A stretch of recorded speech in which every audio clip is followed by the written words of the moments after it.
So to get things started off and introduce our guest, the general theme that we're going to be touching on is on law and legal studies. And as we mentioned in our first kind of introductory episode, we really take on an interdisciplinary approach and like to bring in perspectives from other disciplines other than economics to understand what the economy is and what economics is.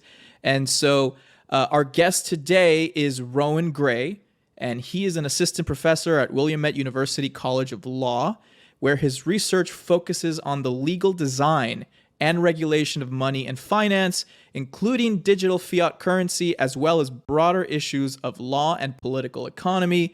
He's also the president of the Modern Money Network and a director of Public Money Action. So Rohan has advised multiple members of the squad in Congress on bills including Rashida Tlaib, her ABC and Stable Acts, as well as Representative Ayanna Pressley, her Public Banking Act of 2020. So you may have seen Rohan on Jon Stewart's show The Problem, and alongside Funny Money's first guest, Stephanie Kelton. So we're really excited for our guest. Rohan, thank you for being here. Thank you so much for having me. It's a pleasure. All right. So, Rohan, you have an approach known as legal realism. To kind of start it off here, can you tell us what legal realism is and how does that help us think about the economy and understand it better? Yeah, so just like in economics, there is a sort of ongoing divide between orthodoxy and heterodox, right? Different intellectual traditions that have been excluded from mainstream journals, universities, discourse, not allowed to, be considered to be part of what is conventional economics. In law, there have been similar ideological disagreements or divides, but because the law is always sort of politically contested and it's a place where even now you have kind of very far right, very far left, or to a degree left people in the legal academy, you don't have the same hegemony that you have in economics, but you do have these different schools of thought or different ideas. And the legal realist's actually quite old. So when I say I'm a legal realist, it's sort of hearkening back to an intellectual tradition that really originates in the late 19th, early 20th century. People like Oliver Wendell Holmes is considered one of the kind of proto-realists, but it was really in the 20s and 30s with people that would eventually become part of FDR's brain trust and others that what becomes known today as legal realism kicked off. And it has had a number of kind of successor movements or children, things like critical legal studies, critical race studies, critical gender studies, those kinds of things, and their relationship to the law. But the original realists were really concerned with an attack or a dispelling of what was the kind of then dominant approach to law, which was legal formalism. And so the idea of legal formalism was that you can look at the rules, you can look at the words in the text, you can look at previous cases and the sort of opinions that judges write, and from that you can divine the law. You can find the answers. The answer to the next legal question is somewhere in the text. If you kind of study it hard enough, that kind of thing, you can come up with the answers to the next legal question. And what the realists were really pushing back on at that point was this idea that law is therefore kind of apolitical. It's almost a grammar debate. It's almost a philosophy debate. And they were saying, no, law is of course political. Law is about power. Law is about who is in charge. Famously, law is what judges do, right? Not just judges, but also policymakers and legislators and things like that. Nowadays, it would be administrators and regulators, right? People who manage agencies are making law every day. So if you want to kind of get a sense of what legal realism isn't, I think probably the best articulation is Chief Justice John Roberts when he was getting nominated, saying that he just wanted to be an umpire, calling the balls and strikes like he sees them, right? Famously non-political, right? Just trying to work out what the truth is. I think anybody who's been watching the court at all over the last decade has to know that that's a complete joke. But the realist idea is recognizing that power and law are inseparable, and while it isn't reducible to pure naked violence, right? There is a difference between doing something with your fist and doing something with a pen in a courtroom. There is still a political contestation going on in the way that we manifest and debate law. And nowadays, I would say, the kind of larger, more popular movement that has grown is the law and political economy movement. And I would say they're also very influenced by realists. And to your opening credit point, it's also a very interdisciplinary group. So some of the earliest realists that a lot of us sort of draw inspiration from, people like Robert Hale and John Commons and things, were also economists, or maybe even economists in the first instance. And they brought a lot of economic ideas to law, and a lot of the analysis was around political economy and the way the economy is structured and the way that money and finance drive the law itself. Wait, so you're saying that sometimes, just the thing that came in my head, right? Like sometimes judges, like Supreme Court judges, aren't just like totally neutral and they can take bribes from billionaires?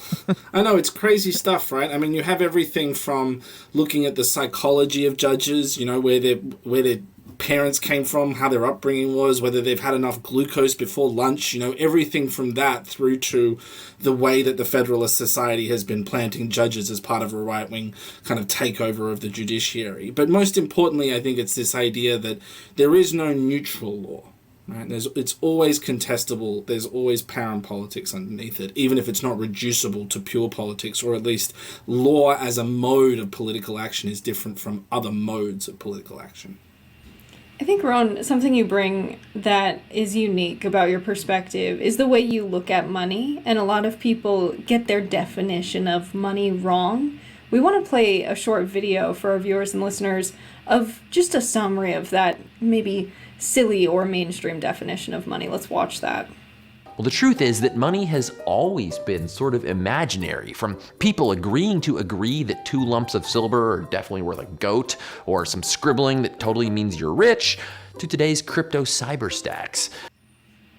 Can you just briefly tell us how your definition of money is a little bit different than something like this?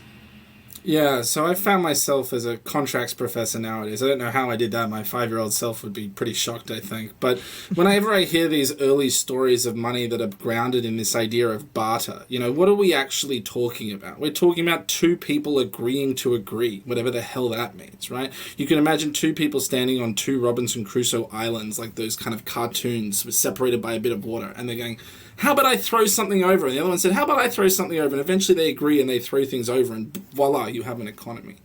Whereas, of course, in reality, the way that people actually are born and grow is into families, right? They're small and there are bigger people around them, and eventually they maybe hand over the power, or maybe they don't, and Oedipus comes into the mix, or whatever else.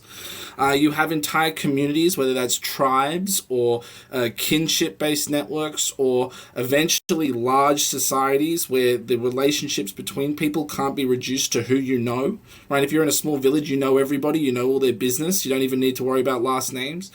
Whereas if you're in a large, even a temple society 5,000 years ago in a ziggurat in Ur or something, you might not know 50,000 people personally. So you need to build institutions, systems that can govern relationships between strangers. And so at that point, you are going beyond the kind of in-person or socially embedded relationships to something more institutionalized. And so when I think about the law, I am thinking about institutions, whether that's courts or legislatures or executive branch or warlords or armies and generals or whatever else. Everything down to a family or the university or a corporation, right? All of these are institutions that are legally constructed. And it doesn't mean that you can get everything from looking at the legal dimension, right? There's culture, there's, religion, there's all these other kinds of things that intersect.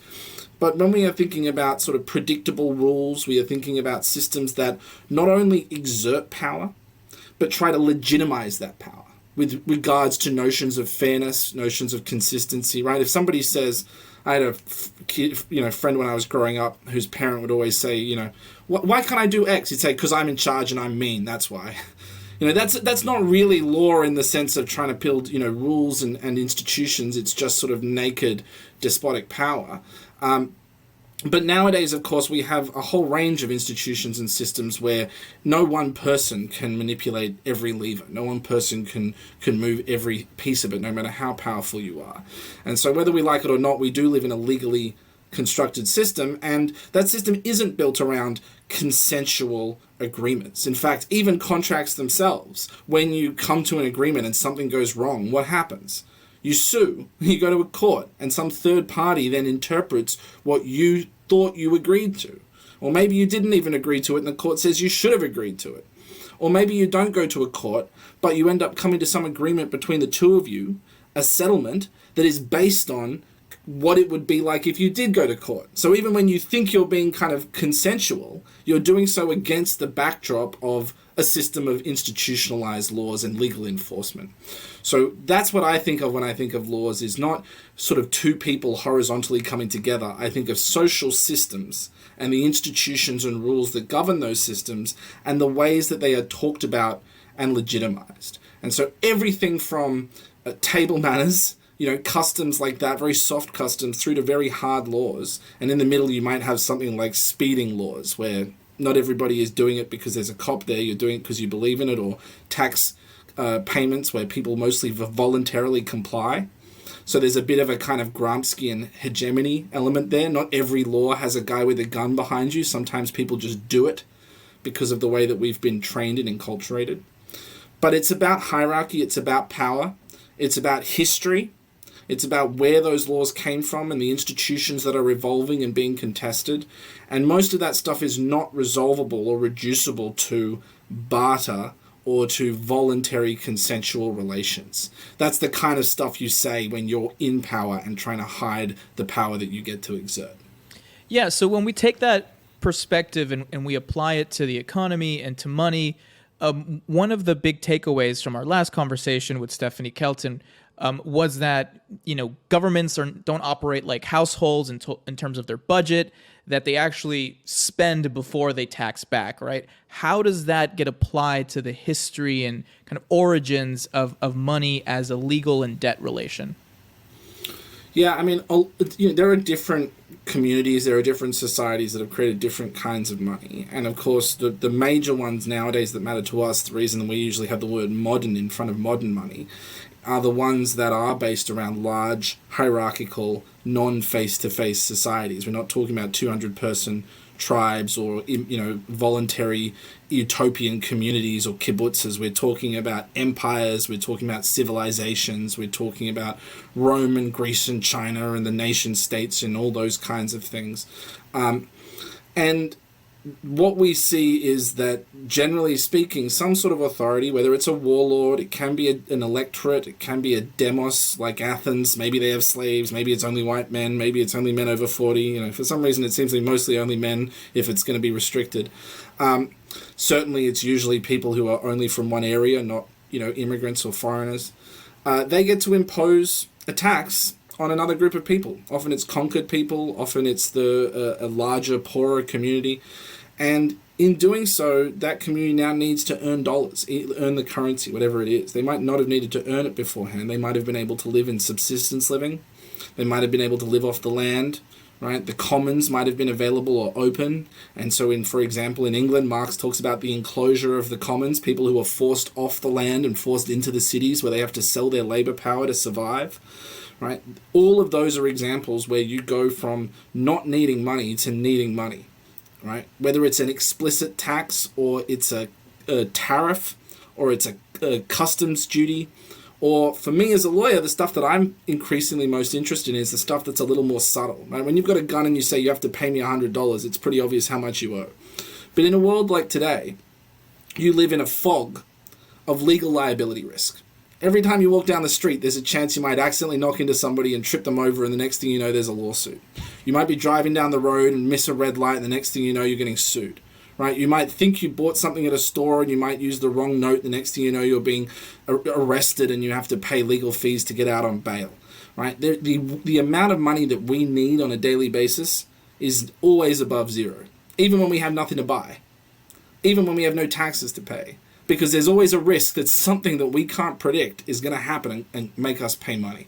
I've just been dealing with the last 2 days with a sewer pipe breaking in our backyard. If I didn't, I could say, well, I pay my tax bill, I'm good for the year. Well, no. Funnily enough, the plumber wasn't willing to take music lessons in payment or legal advice about the history of money as payment for my plumbing, right? So I need money not only to buy stuff, but also to deal with the risk of an uncertain world where everybody interacts with a system where if something goes wrong, you sue for money, right? When you do legal analysis in your first year at law school, whether it's contract law, property law, tort law, the damages that you pay are denominated in money. So these are laws about money, and if you have non-zero legal risk, you have a non-zero demand for money. And the minute you need money, then you need to have it issued by somebody. So it's the need to acquire it that comes first, and from there you have the person that issues it. It's sort of like someone saying, hey, would you like this special item? And you say, no, I don't need it. And then you have to kind of go to the next level at the game. And then in order to pass a special doorway, you need that item. And suddenly you go, oh no, I should have gone and got that item. Right? Whether you thought you need money or not, you're going to come across a point in your life where you need it. And that's when the demand is going to come in. Now, a lot of people that we all encounter on the great app of Twitter will fight with us and say, oh, well, this perspective fails to consider that if we add more money to the economy, it's going to throw off balance the gold we have backing our dollars in Fort Knox. Many people still think we have a gold standard in the United States.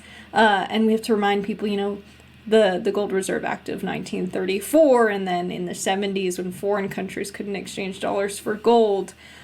This general history, I think is important to cover, and the impact on fiscal capacity when we move from a gold standard to a fiat currency.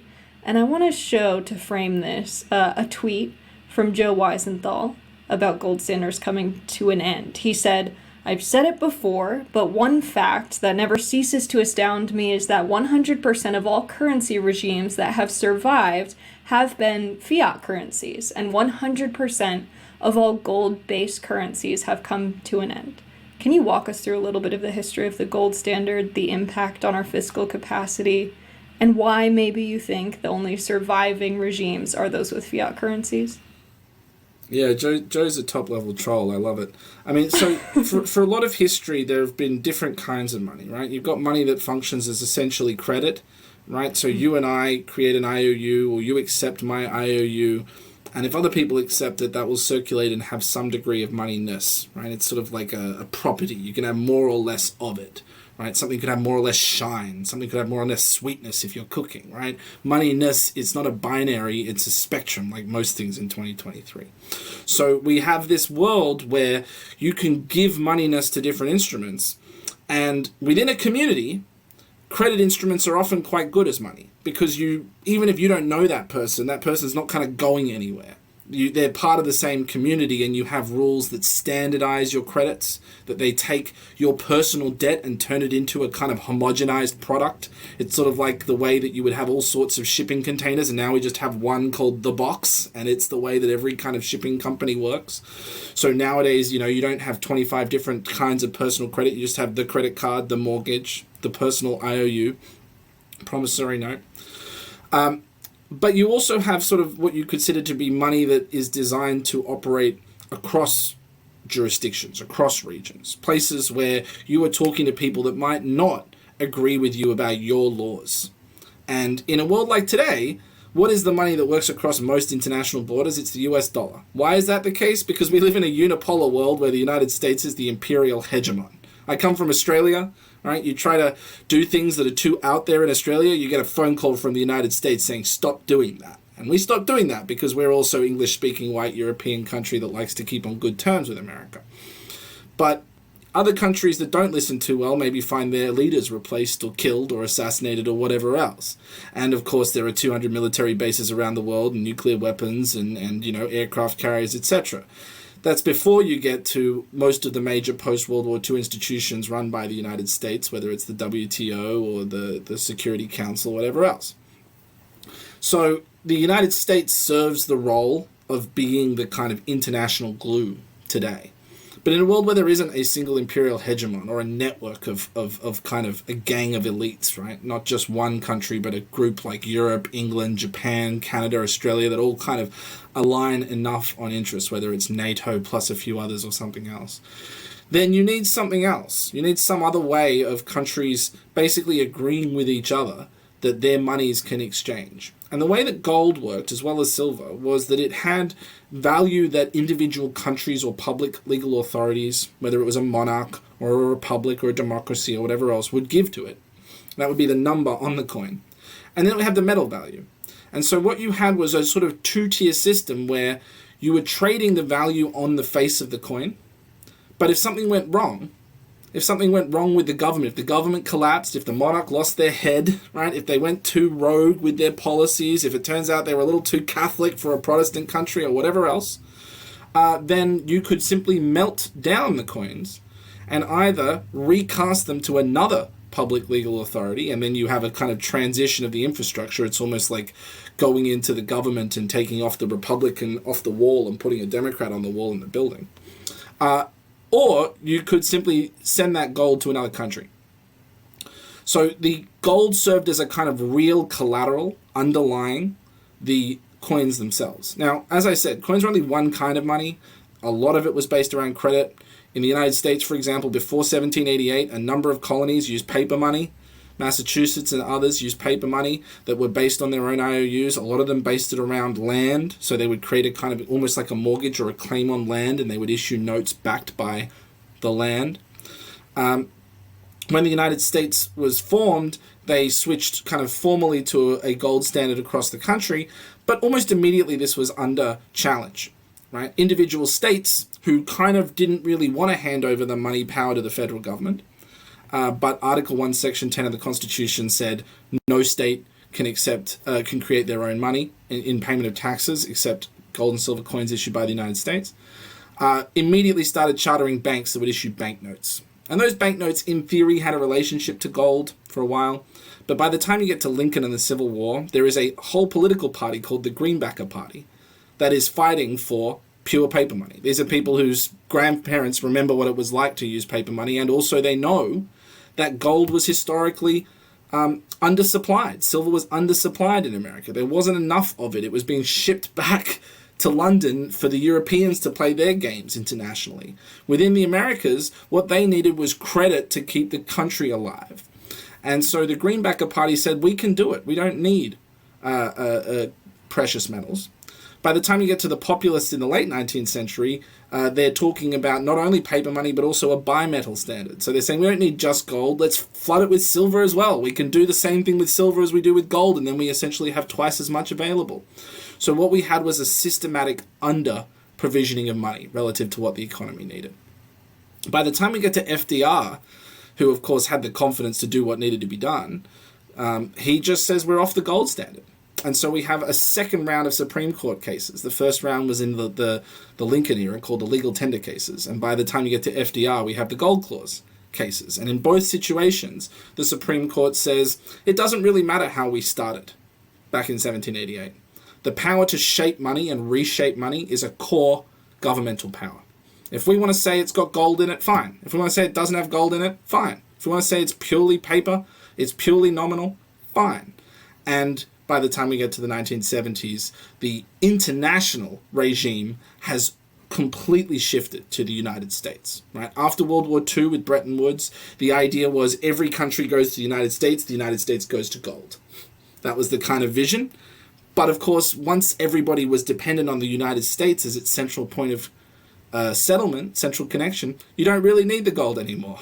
That was always just a kind of gimmick for everybody to get on board with the United States-centric regime.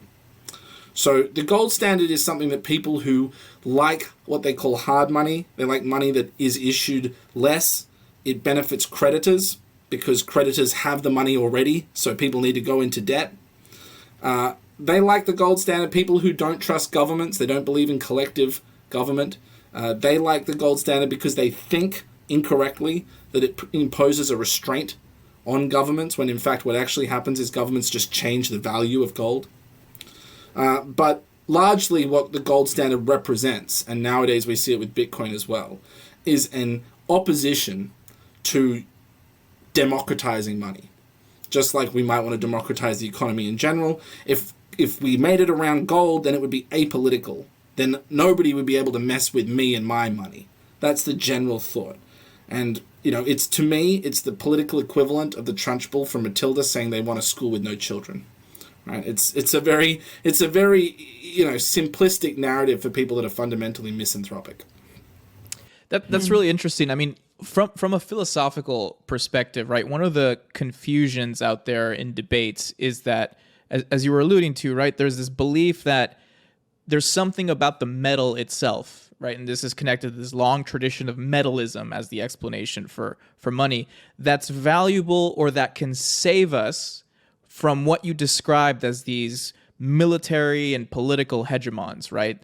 But from this kind of broader perspective, right, why should we then pursue fiat or public money if so much of history has been defined by political and military aggression, right? Where's the hope in that view of public money as something better than the finitude of gold or a metal?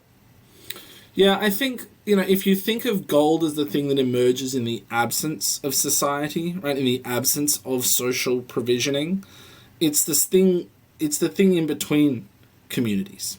It's the thing when you don't trust people. It's the thing when you don't have a system of accountable laws to a population.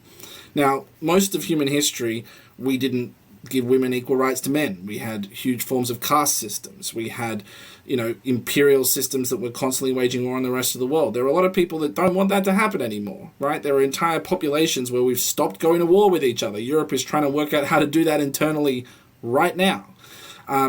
So the question, I think, is, do you want to assume that we are going to have a nasty, brutish world where people cannot fundamentally trust each other, or do we want to try to build trust? And when you go to places where there are extremely high standards of living, right, the Scandinavians, Australia, New Zealand, Canada, what you have is trust. You have people that trust each other. You have people who can trust that the roads work, that they can go in and get healthcare, all those kinds of things. That is a world when people get it, they like it, right? It's like saying, hey, it's kind of rough when parents abuse their kids, right? That can always happen. But do we want to build a society where the presumption is every kid's going to be abused by their parents? Or do we want to try to build a society where the presumption is every kid can have a loving home? We want those things because when we've experienced them, we said that's way better than the alternative. So the history of public fiat currencies is the history of taking more and more responsibility for the economic well-being and governance of our economy. To say, hey, we can make it different. If we want to build roads, we can. If we want to build healthcare, we can. If we want to build better schools, we can. For most of human history, the vast majority of children who weren't rich could not learn to read. We made a decision to do that, and we did it. That decision requires public money. And I think those are the kinds of things that a collective governance system of the economy is trying to achieve. Does it always achieve it? Of course not. Are there huge examples of failures? Absolutely. Does that mean it's edgy or mature or sophisticated or adult to give up on that stuff? No. It's just nihilism. It's teen boy libertarians thinking that because they never have to raise kids, that they are somehow more adult than the people who do the messy job of actually building community. That's so powerful. I mean, so for our viewers and our listeners, right, we've heard kind of these two frames and narratives about what money is and where it comes from. On one hand, we have metalism and this almost pre or anti-political view that it's in this thing itself that's valuable. But when Rohan's kind of described here, sometimes referred to as Chartalism, or this view that it's politics and the construction of the public itself that gives value to these economic instruments, these financial instruments. And so from what I'm hearing from you, Rohan, is really that it's the challenge of politics and governance to implement justice, to reimagine society in different ways that gives us the possibility to move beyond the limits of what states and societies have been up to now. Am I kind of getting that right? Yeah, and I think the other thing worth noting is that most of the theories or most of the groups that really, really strongly defend the gold standard also really strongly defend property rights.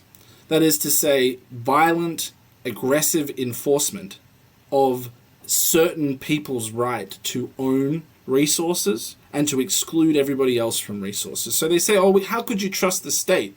And then they draw a big square around 500,000 acres and say, that's all mine, and I will have police and federal troops to protect it if you try to come and sit on it, right? So that's the kind of world in which we are talking about. It's not anti-state, it's not anti-governance, it's just governance for a small group of people who nobody else gets to hold accountable.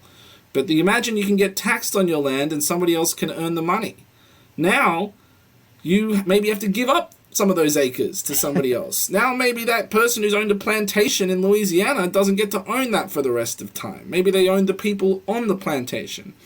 So in one respect, I think the gold standard hard money debate is a cousin, if not a subset, of the property rights above all debate. Right? Taxation is the way that we accept a system of property that is not absolute, that we are accountable to the collective. If you want the right to have your plot of land, you have to be accountable to a system that makes sure everybody has enough, versus fuck you, it's mine. Right? That's the alternative. Yeah, it certainly rings true with that kind of misanthropic, hyper-competitive view of just like, I get mine. Build a big wall, hire some private security guards, make sure they got a lot of guns, and then wait for global warming to hurt everybody else. Right. All right, thanks everybody for tuning in. It's always a pleasure to talk with Rohan Grey, not only because he's brilliant, but he has a great accent. So make sure you tune in to the rest of the episodes in this 3-part series, and we'll see you at the next episode.